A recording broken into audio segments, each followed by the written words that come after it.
साथ संगत जी, प्यार से कहना दान निरंकार जी। सेवा भाव दासी भी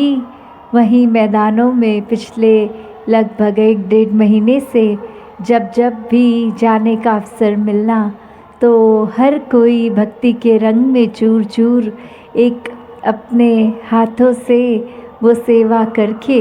कि किस तरह की जब समागम पे जो भी आए वो एक सुविधा उनको, चाहे वो लंगर रूप हो, चाहे रिहाइश के समय उठने बैठने के या सत्संग पंडाल में सत्संग सुनने की, तो वो भाव मन के ये सेवा वाले जहाँ आज भी इधर भी सत्संग से पहले आप सभी ने वो ग्राउंड की चाहे तैयारी रूप वो अपने मन के उद्गार कि कैसे संतों के दिलों में तो सिर्फ़ और सिर्फ पूरी दुनिया के लिए प्यार है, एक हर एक को अकोमोडेट करने वाले मन के भाव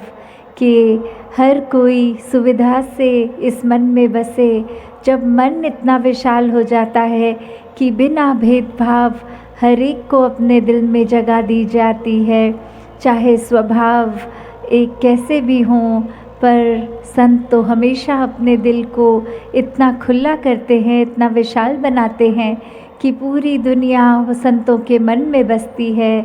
कि किस तरह जब ये संतों ने अपना मुख उजला इस ब्रह्म ज्ञान द्वारा किया तो ये दिल इतना कोमल संतों का कि लगता है ये दौलत, ये जो राम रतन धन है, ये हर किसी के हिस्से आए, ये एक एक जन जो भी इस संसार में रहते हैं सबको ये अवस्था प्राप्त हो। तो उस भाव से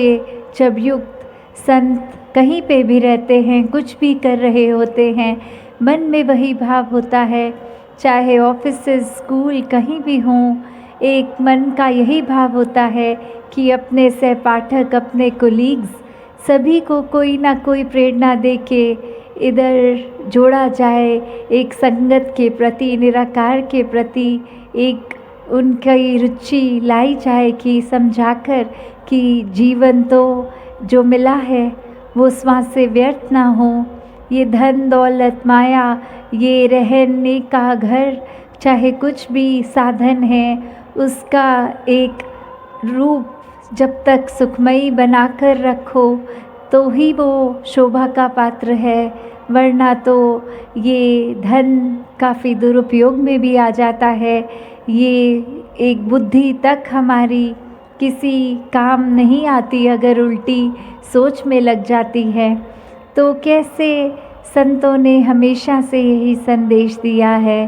कि इंसान अपने असली मूल रूप को जान लो, जो आत्मा का निज घर ये परमात्मा, इसके साथ एक मिक हो जाओ ताकि जीते जी हर पल एक मोक्ष की अवस्था हो और मृत्यु के बाद फिर वही मोक्ष आगे भी दूसरे आगे लोक में। तो जहाँ वही भाव है कि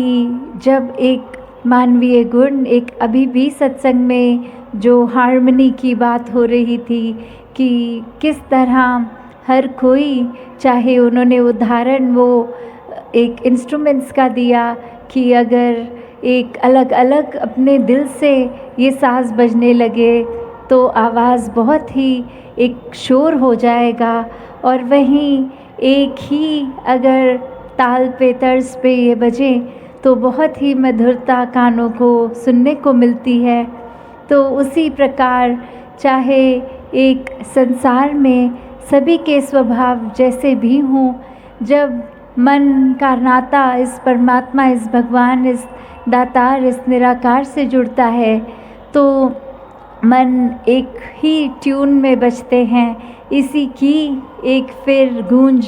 एक मन के अंदर भी मन के बाहर भी हर तरफ ये निराकार ही दिखता है। तो उसी के साथ साथ फिर हर किसी के साथ अपनत्व का भाव एक खुद ब खुद ही हो जाता है कि कैसे हर कोई अपने को खुद से भी ज़्यादा प्यारे लगने लग जाते हैं। फिर किस तरह एक एडजस्टमेंट की भी जो बात होती है, जैसे अभी भी हम यहाँ सत्संग कर रहे हैं और पास में ही कोई दूसरी सत्संग हो रही है, वहाँ का भी आवाज़ अगर हमें आ रहा है, तो ये अगर आवाज़ को हम इस तरह देखें कि संसार में हर कोई लगा है इस परमात्मा की प्राप्ति के लिए, तो वो आवाज़ एक जागृति तो हर जगह से आ रही है। तो ये चेतन करने वाली बात है इंसान को कि अपने जीते जी किस तरह ये परमात्मा की प्राप्ति कर लो, और वो परमात्मा जो हर एक ज़र्रे में है, ये एक एक इंसान के अंदर बाहर पूरे ब्रह्मांड में कण कण में है। तो उस तरह जब एकमिक अवस्था हो जाती है, भक्ति भरा जीवन ये परमात्मा के विश्वास पे टिका हुआ, उस पे आधारित ये जीवन जब ये सुनहरा बन जाता है, तो ऐसे ही जीवन के प्रति एक जीने की इच्छा और एक जो जीने का रास्ता, वो भी सेवा सुमरन सत्संग द्वारा आराम से एक जीवन को गुजरने की एक कला कि किस तरह अपने मन का नाता दातार से जोड़ के एक मन को स्थिर रखा जा सकता है। वरना तो एक मन के ही अवस्था पे जहाँ कभी तो मन इतना गहरी सोच ले लेता है और कभी इतने शैलो एक ऊपरी एक बिना गहराई वाली बातें भी सोच लेता है। एक कहानी भी दासी को ध्यान आ रही है कि गौतम बुद्ध जी जब एक बार एक यात्रा पे निकले हुए और वहीं अपने शिष्य को कहते हैं कि कुछ देर पीछे ही जो एक तालाब था वहाँ से पानी ला दो, थोड़ा प्यास लग रहा है और मैं इस पेड़ के नीचे आराम करता हूँ तब तक। और वो शिष्य आज्ञा मान के तालाब तक जाता तो है, पर वहीं उसकी नज़र देखती है कि पानी तो गंदा है, और वो गंदा इसलिए क्योंकि एक अभी अभी बैलगाड़ी वहाँ से निकल के गई और जितना नीचे का पानी था अब सरफेस पे एकदम ऊपर ऊपर आ गया। तो इस स्थिति में अगर पानी भरा जाता तो मिट्टी का पानी कैसे वो अपने गुरु के आगे दे देते। तो वो उसी समय वापस आके अरदास करके चरणों में बोलते हैं कि यहाँ का पानी स्वच्छ नहीं है, एक थोड़ी देर आगे की तरफ जाता हूँ, आप आराम ही करते रहें और वहाँ से साफ़ पानी लाता हूँ। और वहीं बुद्ध जी बोलते हैं कि नहीं, वापस जाइए और उसी तालाब से स्वच्छ पानी लाइए। और जब फिर से वो शिष्य उसी ही एक तालाब के तट पे पहुंचता है और अब क्या देखता है, वही तालाब है, पर वो तालाब का एक रूप बदल गया। वो इसलिए क्योंकि जो बैलगाड़ी के निकलने से मिट्टी ऊपर ऊपर को आई थी, अब वो स्थिर हो गई है, वो बैठ गई है और ऊपर सिर्फ स्वच्छ पानी ही दिख रहा है। वो पानी फिर साफ एक लाकर अर्पित किया गया जब। और ये बात कि इस चीज़ में बहुत बड़ी शिक्षा कि हमारा मन भी किस प्रकार, जहाँ पर उस शिष्य ने ये भी सोचा कि अगर मैं पानी के अंदर तक चला जाता तो एक भीतर से स्वच्छ लाता आसपास, क्योंकि गंदा था, तो उसमें भी कितनी कठिनाई होती और जितना ज़्यादा मैं अंदर जाता रहता मिट्टी भी तो मेरे साथ अंदर गहराई तक जाती। तो बात वही कि कैसे हम अक्सर एक टर्मोइल की बात होती है, एक टर्बुलेंस की बात होती है कि एक अगर नेगेटिविटी कह लें या कोई स्थिति जिसको हमने अपने दिमाग में हद से ज़्यादा देर के लिए रख लिया,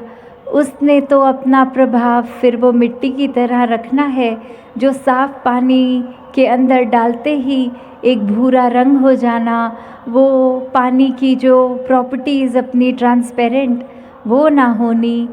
वहीं अगर हम एक तालाब की बजाय अब एक समुद्र की ओर रुख करें, तो जहाँ समुद्र की गहराइयाँ हैं वहाँ लहरें नहीं हैं। और वे लहरें क्यों नहीं हैं? क्योंकि उस स्थान पर वो समुद्र इतना गहरा है कि बहुत ही स्थिर दिखता है, एक ठहराव में दिखता है। और उसी समुद्र के ठहराव के कारण वो लहरें अकोमोडेट होती हैं फिर। और उसी समुद्र के किनारे आओ तो कैसे जहाँ गहराई ज़्यादा नहीं, वहाँ लहरों का उछाल बहुत है, शोर बहुत है। तो कैसे हर समय एक हम अगर बात देखें कि गहराई वाले जगह एक समुद्र के वो इतनी विशालता ही थी जो चाहे एक जीव जंतुओं को भी अकोमोडेट किया, एक कोरल्स को भी किया। और नीचे अगर हम पत्थर भी डाल देते हैं तो वो एक बहुत ही तुरंत नीचे की ओर चला जाता है, ऊपर तैरता नहीं है। और वहीं एक अगर हम किनारे पे कहीं सूखा पत्थर डाल दे, सूखा पत्ता, तो वो पत्ता तो फ्लोट करेगा, तैरेगा। तो हमने एक अपने जीवन को, एक अपने मन को एक उसी तरह बना के रखना है कि ये मन तो चाहे कुछ भी दुनिया ने एक हालात सामने लाने हैं, अब उसमें कैसे मन को टिकाएं। अक्सर महापुरुष ये भी आके कहते हैं कि जितनी देर तो हम सत्संग में हैं, एक मन में खुशी, एक ऐसा लगना कि कोई भी गम नहीं है, सब बहुत अच्छा है। और उसी टाइम जब सत्संग से वापस रुक घरों को जाना, तो अभी अपने वाहन तक या बस तक नहीं पहुँचे होते कि दिमाग फिर ये दुनियादारी की ओर चलता है। एक अपनी सब दुख परेशानियाँ फिर से याद आने लगती हैं। तो सत्संग में आने का भाव सिर्फ वो नहीं कि जितनी देर ही सत्संग में है, मन सिर्फ कोई ये शांति के लिए एक शॉर्ट टर्म सल्यूशन नहीं है। सत्संग की जो अवस्था है वो हर समय की अवस्था होनी चाहिए। जब यहाँ जिस तरह के एक निरंकार के साथ इतने गहरा नाता जुड़ता है, तो जिस समय सत्संग नहीं है, हम अपना वाहन चला रहे हैं या कुछ दफ्तर में घर के काम काज कर रहे हैं, तो भी जुड़ाव उतना ही होना चाहिए। और अक्सर जब हम ऐसा कर पाते हैं तो पता चलता है कि जो कारण परेशानी किसी वजह से सोच आ रही थी, जब वो स्थिति का सामना करना पड़ता है तो वो स्थिति कब आके चली जाती है, एक एहसास ही नहीं होता। फिर ये लगता है कि हम इतनी देर से वो एंटिसिपेशन कर रहे थे कि लग रहा था कि अभी कुछ होगा, अभी कुछ होगा, और वो तो हुआ ही नहीं, या वो हुआ भी तो कब वो आकर निकल गया। जैसे गीत में भी सुनते हैं, उतराइयाँ चढ़ाइयाँ कई ज़िंदगी विच आंदियां ने, हथों वे सिर ते आके लंघ जांदियां ने। तो वो आती भी हैं और निकलती भी हैं। ये भक्तों की जीवन की हकीकत है कि यहाँ पे एक हर रस संसार का भक्त चखते हैं, पर उस रंग से, उस एक अपनी अवस्था से, वो स्वाद से उभर के ना वो कोई भी स्वाद को प्राथमिकता देते हैं, क्योंकि उनके लिए एक जीभ पर फिर ये भक्ति का स्वाद, इस निराकार का ही स्वाद इतना गहरा, इतना गूढ़ा कि बाकी सब स्वाद फीके हैं, बाकी सब रंग फीके हैं। तो कैसे हर किसी ने ये तो एहसास किया कि हम अपने जीवन में कुछ भी जो महसूस करते हैं वो एक पल के लिए एक चीज़ होती है, पर जब ये निराकार की पहचान हो जाती है, एक मछली जिस तरह तालाब में, वही हर श्वास में ये निराकार इस तरह रोम रोम में समाया कि फिर एक हालात डराते नहीं हैं। फिर हर किसी ने हर पल वही अवस्था जो सुमिरन करते समय, सत्संग करते समय और सेवा करते समय जो मन अपनी सब परेशानियों से कट ऑफ है, वो एक अपने मटीरियलिस्टिक दुनिया में भी जब भक्त रहते हैं, वो उनको भी उस समय मन की अवस्था इतनी पक्की हो जाती है कि फिर पता है कि कुछ तकलीफ़ भी है तो वो तकलीफ़ भी दातार ने आकर लग जाएगी, ये निकल जाएगी, इसका मन पे कोई ख़ास गहरा प्रभाव नहीं लेने की ज़रूरत। और जब स्थिति ये हो जाती है तो फिर ये महसूस होता है कि किस तरह एक परमात्मा की गोद में, जिस तरह एक पानी में पत्ता फ्लोट कर रहा है, हम भी बस उस तरह एक बहुत ही सुरक्षित रूप में इतने हल्के महसूस हो रहे हैं कि अब कुछ भी स्थिति हो, पता है पार तो लंघ जाना है। तो हर समय जब तक ये निरंकार का एहसास है तभी जीवन सुंदर हो सकता है, वरना दुनिया ने तो एक हालात या लोगों ने भी ऐसी बातें रोज़ करनी होती हैं जिससे मन खट्टा होता है। तो कैसे हमने एक ये बात की ब्रह्म ज्ञानी है तो फिर एक अवस्था, एक दुनिया में उस तरह रहने वाली कि एक आनंद तो मन का दातार से नाता जुड़ के है, और बाकी जो भी पल पल में एक अगर दुख है या हंसी है, वो एहसास करते हुए, एक्सपीरियंस करते हुए, उसकी एक फ़ील लेते हुए जीना जहाँ है। पर कोई भी फीलिंग को मन में इतनी देर के लिए नहीं टिकाना कि उसका ना होना एक प्रभाव गहरा मानसिक दे जाता है, दिल टूट जाता है। तो दातार हर किसी पे कृपा करे कि तन मन धन से हर कोई जहाँ सेवा भी करे वहाँ सत्संग रूप एक हर समय का रहे मन की अवस्था में, और सिमरन भी करते करते सारी दिनचर्या पूरे दिन की एक होती चली जाए। इस निरंकार को हर समय हर कोई याद करता रहे। सत्संगत जी, धन्यवाद जी।